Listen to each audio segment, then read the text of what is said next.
Imam Ahmad bin Hanbal radhiyallahu anhu, murid Imam Syafi'i, dikenal juga sebagai Imam Hanbali. Di masa akhir hidup beliau bercerita, "Satu waktu, ketika saya sudah usia tua, saya tidak tahu kenapa ingin sekali menuju ke salah satu kota di Irak.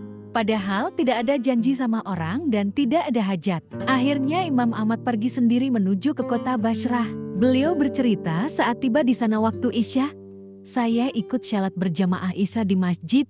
Hati saya merasa tenang, kemudian saya ingin istirahat. Begitu selesai syalat dan jamaah bubar, Imam Ahmad ingin tidur di masjid. Tiba-tiba marbot masjid datang menemui Imam Ahmad sambil bertanya, kenapa Syekh? Mau ngapain di sini? Kata Syekh, bisa dipakai untuk 3 panggilan, bisa untuk orang tua, orang kaya ataupun orang yang berilmu. Panggilan Syekh di kisah ini panggilan sebagai orang tua, karena Imam Ahmad kelihatannya sebagai orang tua. Marbot tidak tahu kalau dia adalah Imam Ahmad, dan Imam Ahmad pun tidak memperkenalkan dirinya siapa. Di Irak, semua orang kenal siapa Imam Ahmad, seorang ulama besar dan ahli hadis, sejuta hadis dihafalnya, sangat syalih dan zuhud. Zaman itu tidak ada foto sehingga orang tidak tahu wajahnya, cuma namanya sudah terkenal.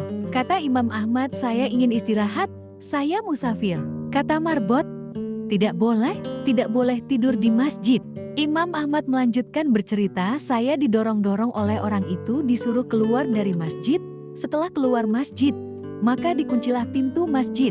Lalu aku ingin tidur di teras masjid. Ketika sudah berbaring di teras masjid, marbotnya datang lagi, marah-marah kepada Imam Ahmad. Mau ngapain lagi Syekh? Kata marbot. Mau tidur, saya musafir, kata Imam Ahmad. Lalu marbot berkata, di dalam masjid tidak boleh, di teras masjid juga tidak boleh. Imam Ahmad diusir. Imam Ahmad bercerita, saya didorong-dorong sampai jalanan. Di samping masjid ada penjual roti, rumah kecil sekaligus untuk membuat dan menjual roti. Penjual roti ini sedang membuat adonan sambil melihat kejadian Imam Ahmad didorong-dorong oleh marbot tadi. Saat Imam Ahmad sampai di jalanan, penjual roti itu memanggil dari jauh, mari Syekh, Anda boleh nginap di tempat saya punya tempat, meskipun kecil. Kata Imam Ahmad, baik. Imam Ahmad masuk ke rumahnya, duduk di belakang penjual roti yang sedang membuat roti dengan tidak memperkenalkan siapa dirinya, hanya bilang sebagai musafir. Penjual roti ini punya perilaku tersendiri. Kalau Imam Ahmad ngajak ngomong, dijawabnya. Kalau tidak, dia terus membuat adonan roti sambil melafalkan istighfar, astagfirullah.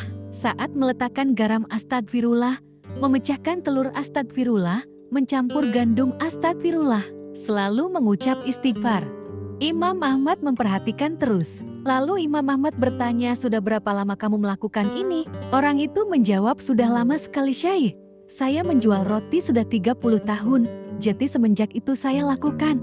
Imam Ahmad bertanya, apa hasil dari perbuatanmu ini? Orang itu menjawab, lantaran wasilah istighfar tidak ada hajat yang saya minta, kecuali pasti dikabulkan Allah. Semua yang saya minta ya Allah, langsung diterima. Memang Nabi Shallallahu Alaihi Wasallam pernah bersabda, siapa yang menjaga istighfar, maka Allah akan menjadikan jalan keluarnya dari semua masalah dan Allah akan memberikan rizki dari jalan yang tidak disangka-sangkanya.